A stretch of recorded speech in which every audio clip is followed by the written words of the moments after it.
Good morning or afternoon, depending on where you're at. My name is Kim Stenger. Welcome to our presentation today, discussing consent for treatment or informed consent. A couple of preliminaries. These are the things we want to talk about today. Are the general rules concerning informed consent, including capacity, what you do with surrogate decision makers, treatment without consent, some circumstances that allow you to provide treatment without consent, the rules for informed consent, what you need to do to document consent, and advanced directives. More so than most of our programs, when it comes to consent, consent is really dependent upon particular state laws. So it's really important that you understand your state laws. I'm going to talk today in terms of generalities and general principles that apply in most states across the country, but you really need to know what goes on in your particular state. Consent is generally a state law issue, and it's governed by your state, whether it's statutes and regulations. It could appear in licensing statutes, whether it's the Medical Practices Act or your facility licensing statutes. It will also appear in your cases, particularly your malpractice or your informed consent cases, where courts may have established standards to the extent your statutes and regulations don't. Community standard of care may be relevant in determining to what extent you are complying with or providing appropriate consent, and of course accreditation standards may apply. So with that big caveat that you need to know your law, we're going to talk about the kind of the general consent principles. We've provided you with certain written materials. Hopefully you've accessed those. You should have gotten those in the link. If you haven't got those, just let me or Laura know and we'll make sure we get it to you. Among other things, I provided you with an article that I drafted discussing consent forms versus informed consent. The two are not the same. I'll talk more about that later. I've given you copies of the hospital conditions of participation, their interpretive guidelines dealing with the provisions dealing with informed consent as a sample of types of regulations that may be out there that discuss consent requirements. I've also provided you with a sample informed consent policy. Now, this sample policy that I've given is actually for, it was drafted for Idaho hospitals, and so it focuses on Idaho law. Nevertheless, I thought it might be helpful to provide maybe a sample that you might be able to use or modify based on your particular state law should you need to. If you have questions during the program, by all means, you can submit those using that chat feature. Alternatively, you can shoot me an email, and I will answer it offline afterwards. This session is going to be recorded and available for download for future reference. With that said, let's talk about informed consent for treatment. General rules goes back to all the way back to 1914 when Justice Cardozo confirmed that, hey, when you're talking about informed consent for medical care, there's really no difference between a physician who provides care or renders care without the patient's consent and a person who just goes up and hits or assaults another person without their consent. In both cases, there is harmful or offensive touching that without consent, which is a traditional tort of assault and battery and the like.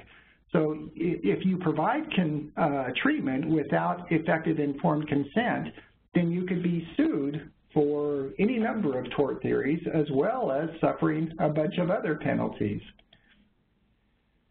So general principles when it comes to consent, every competent patient has the right to consent, which of course includes the right to refuse consent. That's just the other side of the same coin. You generally must have valid consent for treatment. If the patient lacks capacity or competency to consent on their own behalf or to refuse care on their own behalf, then you generally need either the patient's advance directive, consent from an authorized surrogate, or you need some statute or law out there that would authorize you as a healthcare provider to go ahead and provide that care without consent. Now, if it's an emergency situation and there is no time to obtain consent, then most states' statutes or case law would say, well, you can go ahead and provide any necessary care in the meantime, subject to some caveats that we'll talk about later. And you must provide sufficient information to ensure that the consent is informed.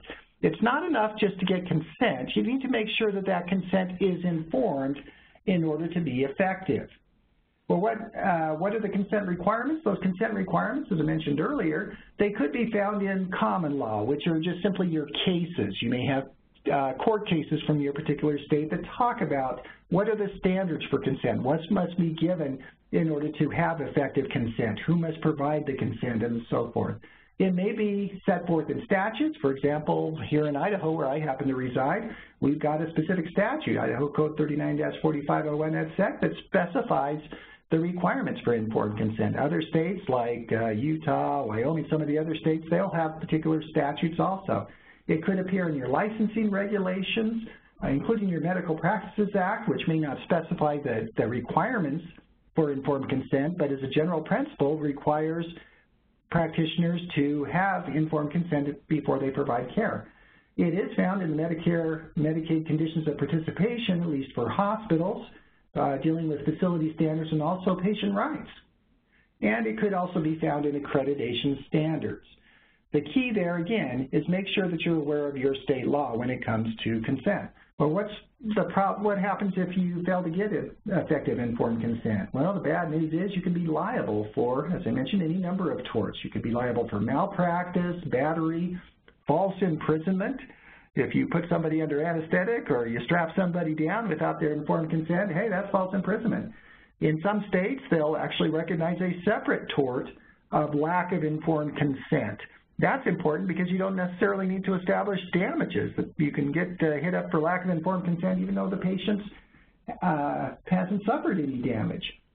There could be other torts that are out there that could result. What are the penalties? Well, you can get hit up with criminal fines. If you engage in a criminal assault, hey, you can go to jail for that type of stuff.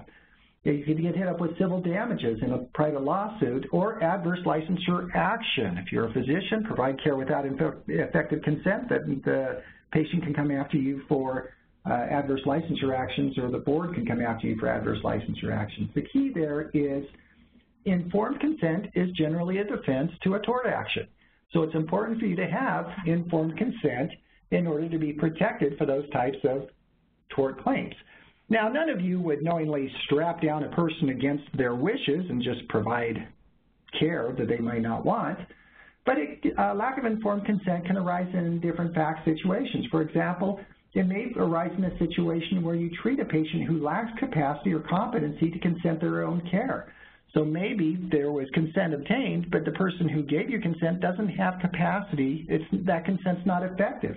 Maybe the patient was medicated or intoxicated, underage, or some other reason that their consent really isn't effective. It could be a situation where you ignore the patient's prior wishes or decisions and you provide care contrary to an advance directive. For example, it may be a situation where you assume, I've seen this before, you assume that an advance directive dealing with artificial resuscitation, that is somehow automatically suspended whenever the patient goes into surgery. That's a common misperception out there, at least in most states. And if you provide care contrary to that which was set forth in the advance directive, then it's possible that you could get hit up with lack of informed consent tort claim. It may arise in a situation where you continue treatment even though the patient has objected or has withdrawn their consent, or you provide treatment that exceeds the scope of the consent. You got informed consent to perform procedure A, but really you're in there also performing procedures B and C. Maybe you fail to inform the patient of sufficient information reasonably necessary to enable the patient to make an informed decision. That's probably the situation where informed consent problems normally arise. In order for it to be effective, the consent has to be truly informed. We'll talk about that more later. Or finally, maybe you fail to effectively communicate with the patient so as to convey or receive the informed consent. Maybe you have a patient comes into your office, speaks Spanish, has no idea what you're telling them when you're trying to get that informed consent, and therefore, if there hasn't been effective communication, there is no effective informed consent, and you're subjecting yourself to potential malpractice as well as torts of informed consent if you fail to have that effective communication. So with that kind of background, let's talk about the elements of effective informed consent. First, the person giving consent has to have sufficient capacity or competency to give effect. The general rule is the patient must have sufficient capacity or competency, and I use those terms interchangeably. I know some people draw a distinction, but for our purposes today, I'm using those interchangeably. The patient must have sufficient capacity or competency to provide effective consent. That includes mental capacity, generally meaning that the patient has to be able to comprehend the relevant facts and make rational decisions. That's going to depend upon the individual and the circumstances. The individual's own mental capacity, whether they're impaired at a particular point in time, what the circumstances are, what are the significant risks and the benefits, all of that factors into the mental capacity and whether that person has sufficient capacity to make their own healthcare decisions. Sometimes that standard is set forth in statutes, sometimes it's set forth in case law, but you need to understand what those rules are in your particular state. You also need to understand, well, who makes that determination. In most states, it is the healthcare provider who makes that determination, and the healthcare provider is protected so long as the patient appears to have sufficient capacity. At some time, the provider may be second-guessed. Hopefully, the provider has documented in the medical record that the patient has sufficient capacity to make their own healthcare decisions. So the first aspect is the patient has to have sufficient mental capacity. The second is they generally have to be of sufficient age. In most states, unemancipated minors usually lack capacity to consent to or refuse their own care. The law presumes in most states the minors simply don't have sufficient maturity to understand the consequences of what they're doing, therefore they can't enter effective contracts and they can't consent to their own health care. But that is subject to many exceptions that we're going to talk about in just a minute. Again, those standards may be defined by your statute, regulations, or your particular cases in your jurisdiction. So let's talk first about capacity for adults. Again, the general standard is, does the patient understand the circumstances and consequences of their decision? Courts generally want to assume that a physician or a patient has sufficient capacity to make their own healthcare decisions. We want to allow patients to make those own decisions concerning things that are going to affect their lives. So in closed cases, the courts are generally going to want to kind of err on the side of assuming that a patient has sufficient capacity. If you think that a patient lacks sufficient capacity, you're going to want to document the reasons why you think that they do not. Factors in determining whether or not that patient has sufficient capacity are things like, their intelligence, their maturity. Somebody may be of age but lack maturity to make informed decisions. Consciousness. Obviously, if the person's unconscious or sedated, then they may not have sufficient capacity to make their own healthcare decisions. Their emotional status. It may be that they're really upset, and you may need to allow them time to calm down before they can really make sufficient informed decisions. They could be impaired from injury, drugs, alcohol, medications, or other factors. The key there is when you're going to provide care, ask yourself, does this patient understand the circumstances and consequences of their decision? If they don't, then you may want to either delay getting that consent if you can, or look for somebody else who can provide that effective informed consent. Well, what about minors? The general rule is that unemancipated minors, which is usually under the age of 18, lack competency to consent to their own health care as a matter of law. But there are exceptions. Minors may consent to their own health care in most states if they are emancipated, or if there's a law or regulation that grants the authority to the minor to consent on their own behalf, or in some states there's something called the mature minor doctrine. Let's talk about each one of those exceptions where minors can give effective informed consent for their own health care. The first is emancipation. Basically, you treat emancipated minors as if they were adults. That means emancipated minors can enter into their own contracts and they can make their own health care decisions. So then you have to understand and know what the emancipating events are in your particular jurisdiction. In most states, common emancipating events would include things like if they've gone to court or the court has declared the minor to be emancipated. That doesn't happen very often. In most states, if the minor is married or has ever been married, then they are deemed to be emancipated. If the minor is pregnant, maybe. That's an iffy one. We're going to talk about that in just a minute.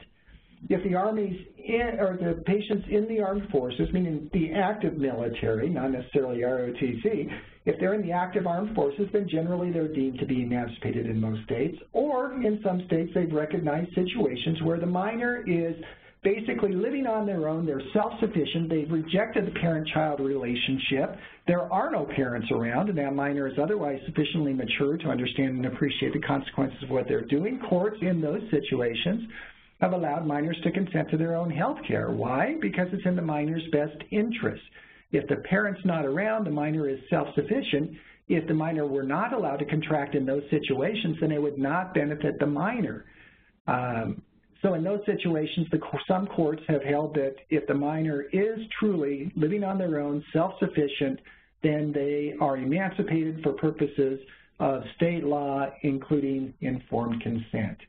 Now, in most of those situations, you still need to make sure that you consider the basic standards for competency to consent to the health care. It's not only a matter of age, but they also have to understand and appreciate the consequences of what they're doing. They have to have that sufficient mental capacity as well as age. So you may have situations where a minor may be emancipated under the law, but they still may lack sufficient understanding or maturity to comprehend the consequences of what they're doing. And therefore, even though they are emancipated, they still may not have effective capacity to give effective consent. So you need to consider those particular circumstances and document them in the record as necessary. Well, that's the first exception, where minors can consent to their own health care as if they're emancipated. The second one, there's certain laws in states that allow minors to consent to their own health care. That will vary by states. Also, the age will vary by states, but some of those common statutes that will allow minors to consent to their own health care include the following.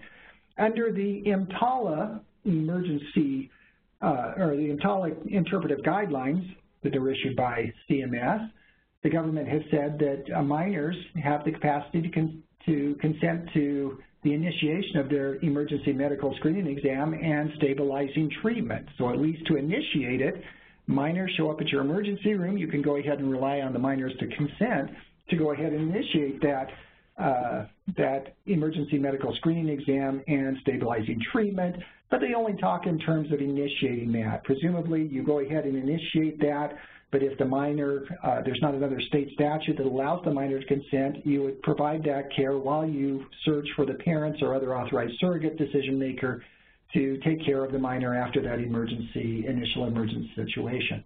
A second exception, under federal law, family planning services that are funded by Title 10 of the Public Health Services Act, including probably Medicaid, minors can consent to their own family planning services, things like contraception or advice concerning family planning, those types of things, but not necessarily abortion under that particular federal statute.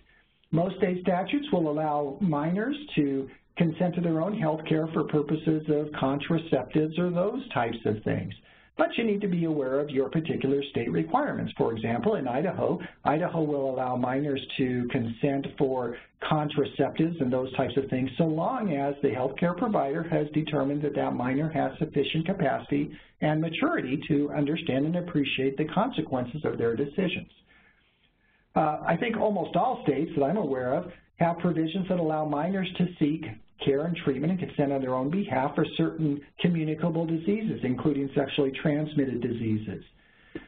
Some states will allow the minors to consent to their own health care for certain types of mental or behavioral health care, but there may be limits on what type of information or notice requirements to the parents, things like that.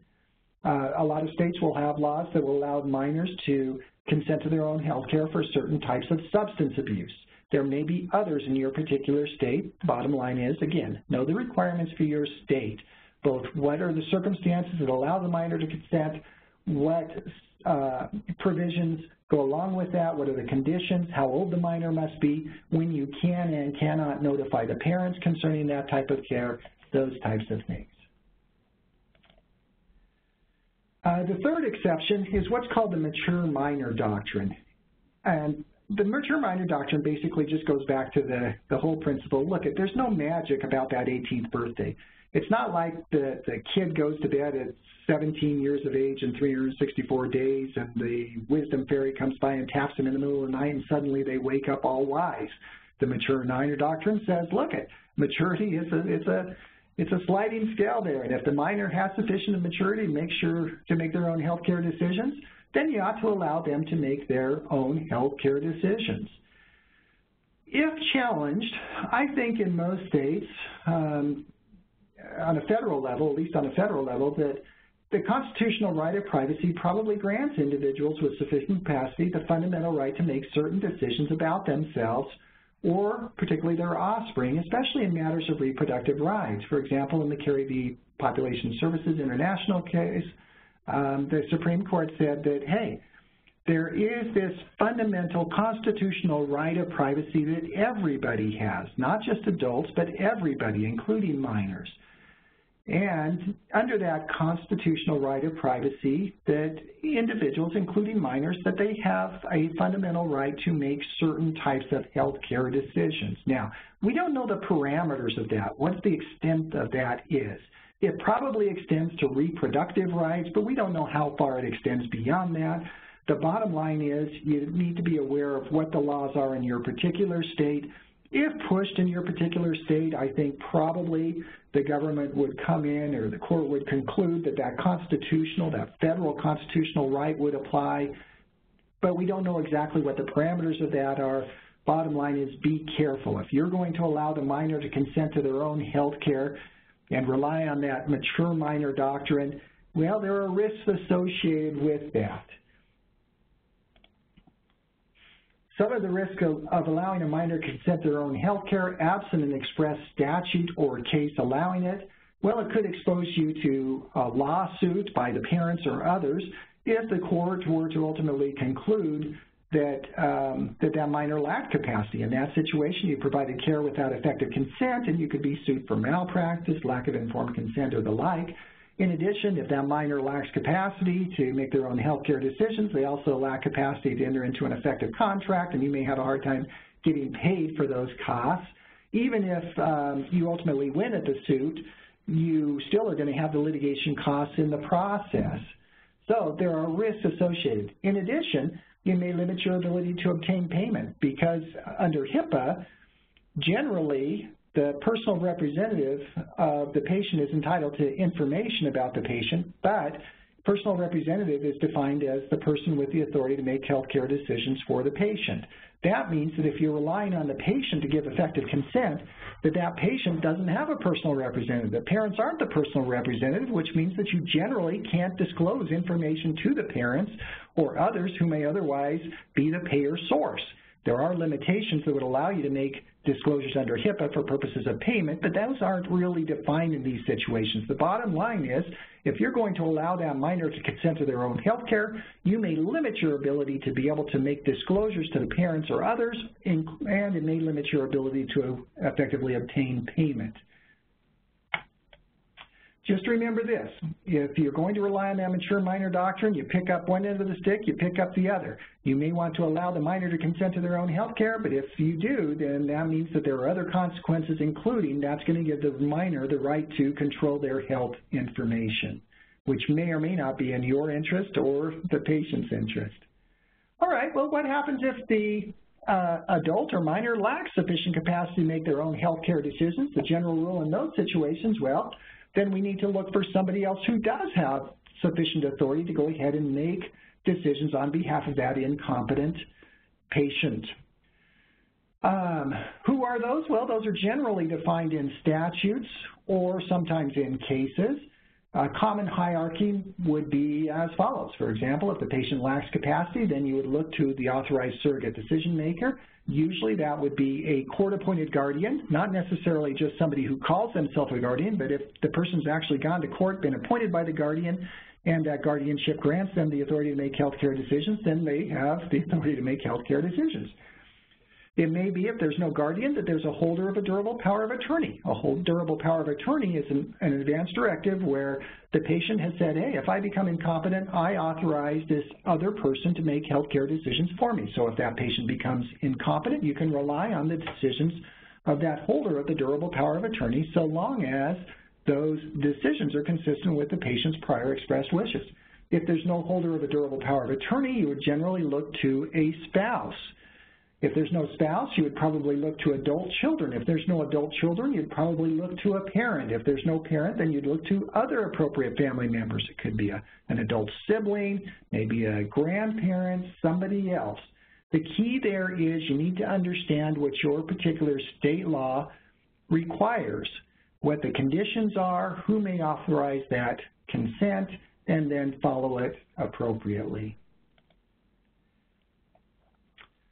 A couple of cautions when you're relying on consent given by surrogate decision makers. In most states, a surrogate usually lacks the authority to trump the prior expressed wishes of a competent patient. So if the patient told you either through an advance directive or through their prior expressed wishes what they want to have happen, you should do what the patient wants, not necessarily what a surrogate wants. For example, I'm not ready to die yet. I want to be a full code. I've got a lot of repenting to do before I leave, but let's say I go into cardiac arrest. My wife shows up and says, you know what, he's got a lot of insurance. I just as soon have the guy go. I'd be a lot better off without him.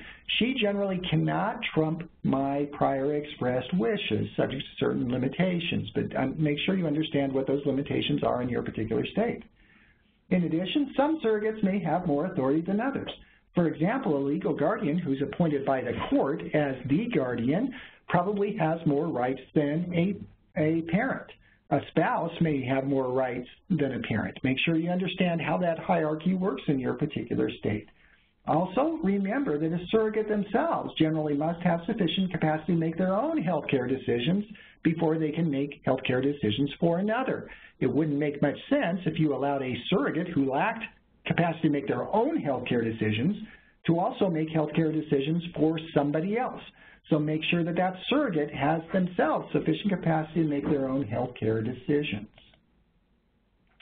There are some statutes or situations where the law allows you to go ahead and provide care even though you don't have consent from either the patient or a authorized surrogate.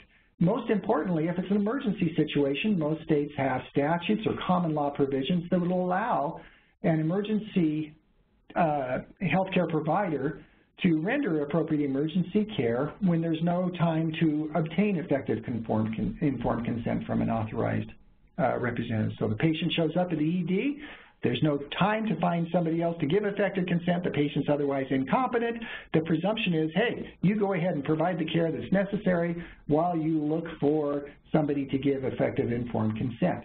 When you're providing that emergency care, that care that's rendered should be consistent with any known wishes of the patient. So if you know that the patient wanted to be a do not resuscitate, then generally you should comply with that.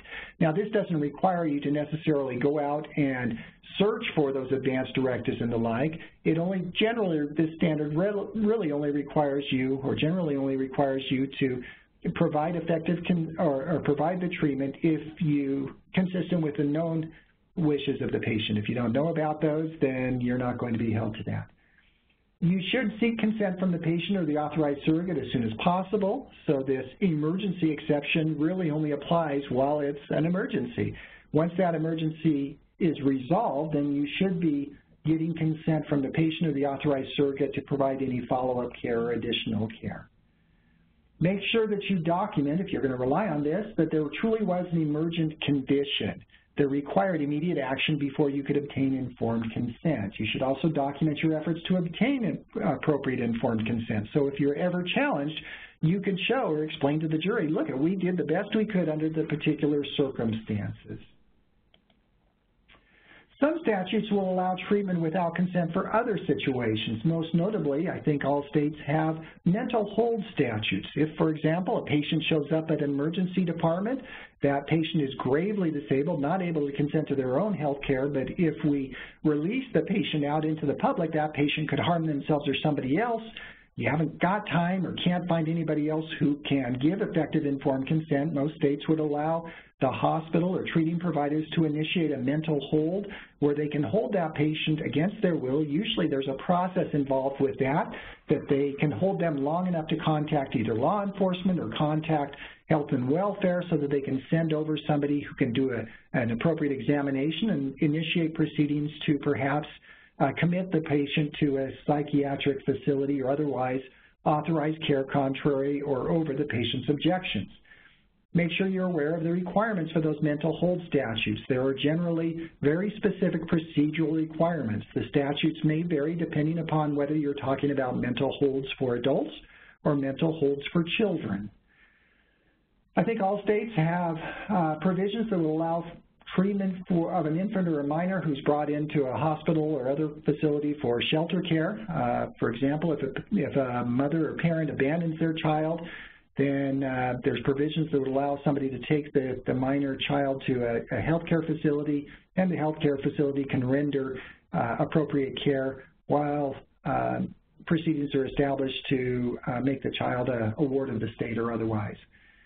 I think all states have statutes that allow hospitals to provide certain tests or treatments for newborns, including germicide and PKU tests. Most states will have provisions that will allow the parent to opt out for religious or other grounds, but there's a process for going through those. Some states have provisions that would allow the police to order tests under certain circumstances, particularly ordering blood tests or DUI tests. The utility of those have really been reduced lately because there was a Supreme Court, McNeil versus Missouri, out of the United States Supreme Court, in which they said that those statutes that by which the patient deems to give their consent for those types of tests, those were held to be unconstitutional. Because of that, you don't see law enforcement relying on that deemed consent as much. As a practical matter, if law enforcement brings in a patient, that patient refused to authorize the blood test or the like, the safest rule is to decline to provide that test unless the police can cite to you some other authority that authorizes them to order that test over the patient's objection. Remember, that's kind of the whole deal behind that unfortunate Utah incident that occurred last year when the police threatened to arrest a healthcare worker because they refused to provide the care contrary to the instructions of the police. The bottom line is make sure you understand what your state law requires there. All right, we've talked about capacity, who can give effective consent. What about the form of consent? In general, consent does not have to be written. Consent could be implied from the circumstances. You could get oral consent from the patient, or the consent could be written. The key there is that the more significant the treatment, the greater it is to actually document that you got informed consent, which generally means that you have something in writing to protect yourself if there's ever a question. But in most states, consent can be implied from the circumstances. So, for example, a patient shows up at your facility, asks for a blood test. You probably don't necessarily give the patient some kind of informed consent document. Instead, the fact that the patient asks for it, holds out their arm, then generally you could imply consent from that situation. It may be a situation where you simply obtain that consent orally by having the communication with the patient about the risks and the benefits. Patient says, yeah, doc, go ahead and do it. That's fine in most states, but you're probably going to want to document in the medical record or elsewhere that you got that informed consent in case there's ever a dispute down the road. Now, there are certain laws or payer terms or accreditation standards that may require documented consent in some cases. Those are generally the exception. In most situations, implied or oral consent is sufficient, but sometimes some laws or payer conditions may require written informed consent. For example, a lot of states are passing these telemedicine laws now. A lot of those telemedicine laws, as part of those laws, will require that you get consent from the patient, and that statute may have certain elements that have to be obtained as part of that consent process, and sometimes they will require documented written consent. Certain types of procedures may require certain written consent, whether it's sterilization or other things, or maybe payers require certain written consent for certain types of procedures. The hospital conditions for participation, we'll talk about that more in a minute, but they do require written informed consent for surgical procedures and certain other procedures that are identified by the medical staff members. Joint commission rules may require written informed consent, so make sure you're familiar with what the consent requirements are for certain types of procedures in your particular state. As far as a general rule, the more invasive or risky the procedure, the more important it is to get specific informed written consent. Implied consent may be sufficient for just simply patient shows up, has a cold, you listen to the patient, you prescribe some stuff. That, just simply implied consent may be sufficient for that. Most of you will have the patient sign a general consent form when they show up at your facility or in your office. That consent form will say, hey, by showing up, I hereby consent to treatment that may be provided or recommended by a physician, including but not limited to diagnostic tests, labs, things like that. Well, that general consent is helpful. If it were ever challenged, though, it's probably not going to be sufficient because that consent probably is not informed. You probably didn't talk to the patient about all the risks and benefits associated with the particular type of treatment that's being rendered, and therefore you may have a consent form, but it may not be truly informed consent.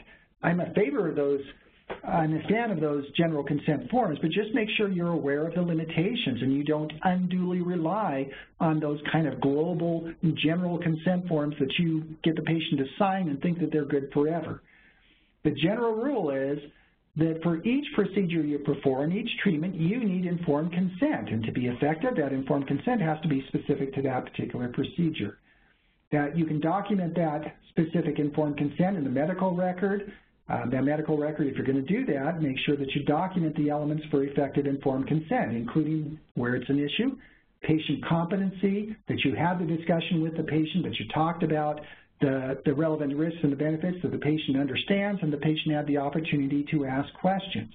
You may rely on or use pre-published forms, your consent forms. They may provide assistance to you in documenting that informed consent, but they generally should not substitute for that communication. Generally, what you always need is to have communication about that specific treatment. That brings us to informed consent. This perhaps is the most important slide you'll see from me today. Remember this, if you remember nothing else, a consent form is not the same as informed consent. Informed consent is communication. That's where the practitioner communicates information relevant to the treatment to the patient, and that the patient understands what that practitioner is communicating. They understand the material facts that are relevant to informed consent. Things like the benefits, the risks, the likely consequences of the proposed treatment and the alternatives, things like who is going to provide the services, that type of stuff. And the patient makes an informed decision to consent or refuse the treatment. It requires practitioner communication, patient understanding, and the patient decision. That is different than a consent form. A consent form is nothing more than a method to document that communication took place. To that end, the consent form should never be a substitute for truly informed consent. It may be that you hand that form to the patient may or may not read it. If they've never read it, then it truly isn't informed consent. They really haven't understood that communication didn't take place. So a consent form supplements the oral or other information given to the practitioner, and it documents that the communication process took place. That is, that the other practitioner communicated the relevant information, the patient understood, and the patient made voluntarily informed decision. But if that communication really hasn't taken place, no matter what's said in that consent form, then there is potential problems, both for malpractice, lack of informed consent, and the like. You really need to ask yourself, has effective communication taken place? Is there truly informed consent? Beware situations where consent may not be informed. For example, you may have a situation where the provider fails to provide sufficient relevant information to enable an informed decision, or the patient lacks sufficient education, intelligence, or maturity to understand the relevant considerations. The physician's in there, he's citing all sorts of Latin words or medical terminology that only a third or fourth year medical student would understand, and the patient has no clue, even though the patient signs the consent form and the patient's nodding all the time. It may be a situation where the patient does not speak the same language or suffers from a disability so that they don't understand what's being said. I know a lot of times my clients are really upset that they have to provide an interpreter or translator in order to comply with the Affordable Care Act regulations or the ADA regulations. But the reason that you do that isn't just regulatory compliance, it's to make sure that you've got informed consent. Because unless you can communicate with the patient, you're opening up yourself to a malpractice claim or to a lack of informed consent claim. You can't provide effective care, certainly not care with consent of the patient, if you can't communicate with the patient. That's why you really need to make sure that you can provide the interpreter or translator so that you can provide effective care. It may be a situation that the patient's medicated, distracted, stressed, etc. The key there is always consider the patient's condition and their understanding when you're trying to get informed consent. Now, in most of the time, it doesn't really matter, right? In most of the time, consent really never comes up. You never have to defend yourself in it. But those times when it does come up, you're going to want to make sure that you've documented that you truly had informed consent and that the patient understands. So when you're having that communication with the patient, evaluate whether the patient's in a condition so as to be able to process the information. Make sure you speak at the patient's level of understanding. Beware language barriers. Supplement the oral communications with written or visual material and documentation as necessary to ensure that the patient understands, and give the patient an opportunity to ask questions and receive answers. Again, the test is not just whether you spouted off the information, the test is whether the patient understands it so that they can provide effective informed consent. I'll digress just for a minute here. One of my favorite stories about informed consent actually does not arise in the context of a malpractice claim. It actually arises in the context of a divorce action involving a physician.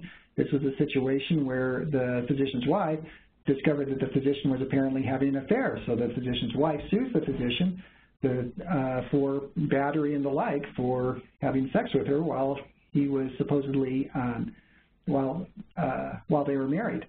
His defense, of course, is, well, wait a minute, I never forced you to have sex with me. It was always informed consent. We were married. And the wife said, no, because had I known that you were having an affair, I never would have given consent. Therefore, I did not give informed consent, and my consent was invalid. That's why that is an example of there's a difference between consent and informed consent. In order to be valid, the consent has to be informed. That means that the patient understands the relevant facts. To that end, informed consent typically requires disclosure of the nature of the proposed treatment, the potential benefits, risks, or side effects, including problems that might occur during the recuperation period, the likelihood of achieving the goals, reasonable alternatives, relevant risks, benefits, and side effects of those alternatives, including the consequences of not receiving the care. You should identify the persons who will perform significant aspects of the treatment, because that's a significant factor. You would probably want to know whether it's physician A or nurse practitioner B or resident C who's providing the care. The bottom line there is, if you want a rule of thumb, consider what information you would want if you were going to make an informed decision. That's kind of a good rule of thumb. But that isn't necessarily the legal test. You need to know the test in your particular state. Most states determine whether or not sufficient consent has been or sufficient information has been given based on an objective test. It's not what the patient wants to know. It's what a reasonable provider in that specialty would, in that community, would provide to a patient. So it's an objective test rather than a subjective test. Certain laws may require certain elements in an informed consent. For example, the hospital conditions of participation generally require that an informed consent form document the name and signature of the patient or legal representative, the name of the provider who's going to render or provide the services, the name of the treatment or procedures that are to be performed, the name of all practitioners performing the procedure and individual significant tasks if more than one practitioner, the risks and benefits associated with the procedure, alternative procedures and treatments and their risks, the date and time the consent is obtained, the statement confirming that the procedure was explained to the patient, a signature of the person witnessing the consent, and the name and signature of the person who explained the procedure to the patient or guardian. This is something, at least in our region, that the surveyors have been taking more interest in. If you are a hospital, make sure you're aware of the conditions of participation that apply to you. Whether you're an acute care hospital or a critical access hospital, make sure you pull up those regulations and that your consent processes and forms are consistent with those requirements. I've given you a copy of the interpretive guidelines for those conditions of participation for hospitals and critical access hospitals. For those of you who are physician practices or other providers, ASCs, skilled nursing facilities or the like, make sure you're aware of any regulations that apply to you when it comes to documenting informed consent. There is kind of an exception to the informed consent called the therapeutic privilege, and this is a situation where, hey, in some circumstances, it just may not be in the patient's best interest to make a full disclosure to them. For example, the patient may have psychiatric problems, and if you make full disclosure to them, the patient may go out and commit suicide, or maybe if you disclose to the patient that they have AIDS, that the patient may go out and commit suicide.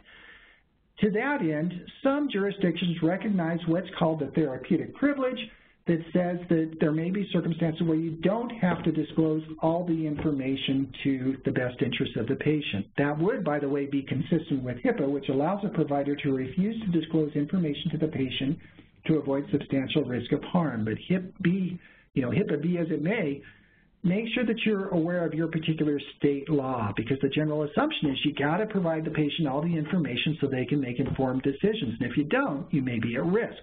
If you're going to withhold something on this therapeutic privilege, make sure that that's justified under your particular state law, and make sure you understand what the rules are concerning that, because that is certainly the exception, not the rule. The rule is you got to provide sufficient information. Once when you're getting that consent, the consent must be voluntary, meaning you can't browbeat the patient into giving that consent or obtain it through intimidation. If so, they may argue that the consent truly wasn't informed, truly wasn't voluntary. It shouldn't be given under duress if possible, and certainly should never be obtained by fraud. In those situations, the consent may not be effective. Well, what about the scope and duration of the consent? We got informed consent. How long is it good for, and what does it cover?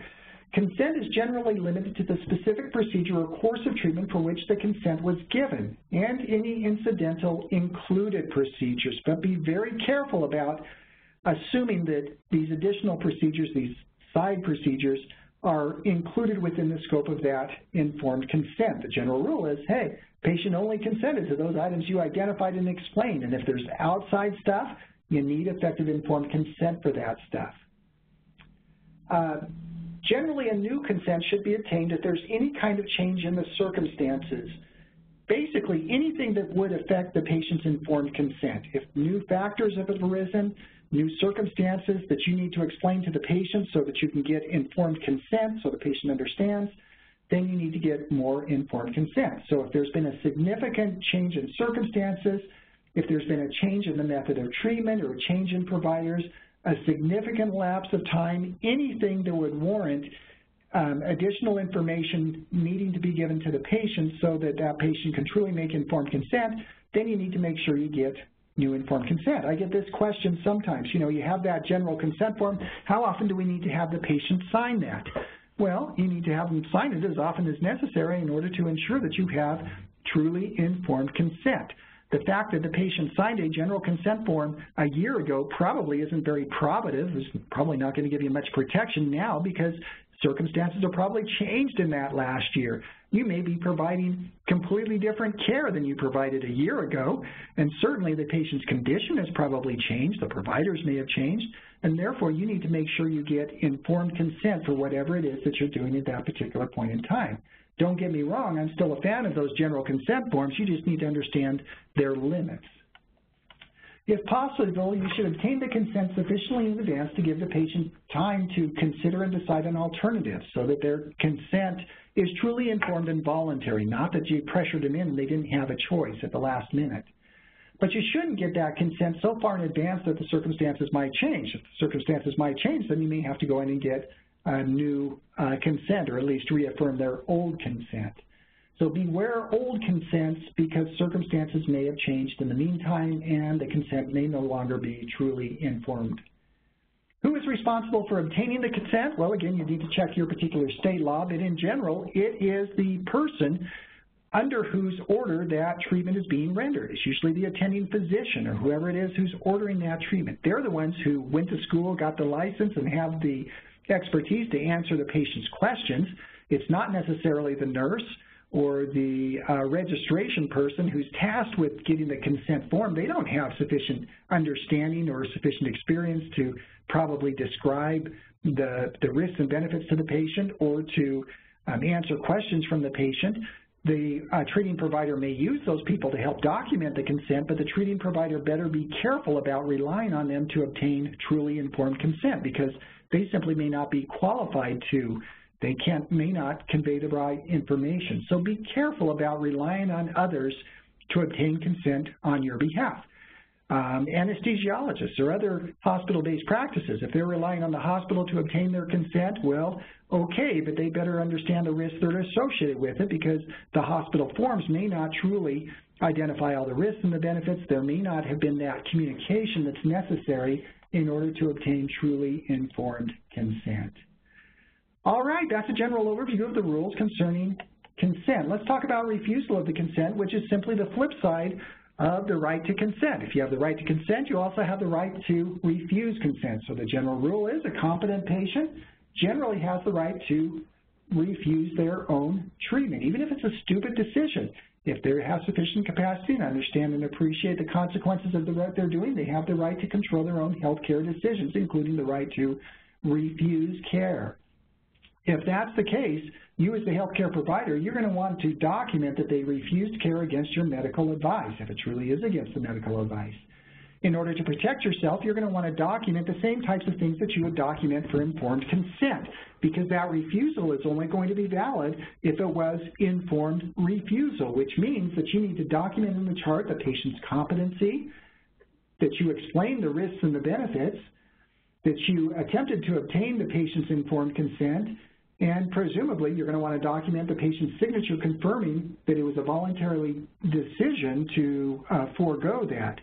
Especially in the AMA situation, you're going to want to be very careful to document that you gave the patient all the information they needed and they decided not to get that treatment anyway, because if things go south, you know you're probably facing some kind of a malpractice claim, a potential lack of informed consent claim.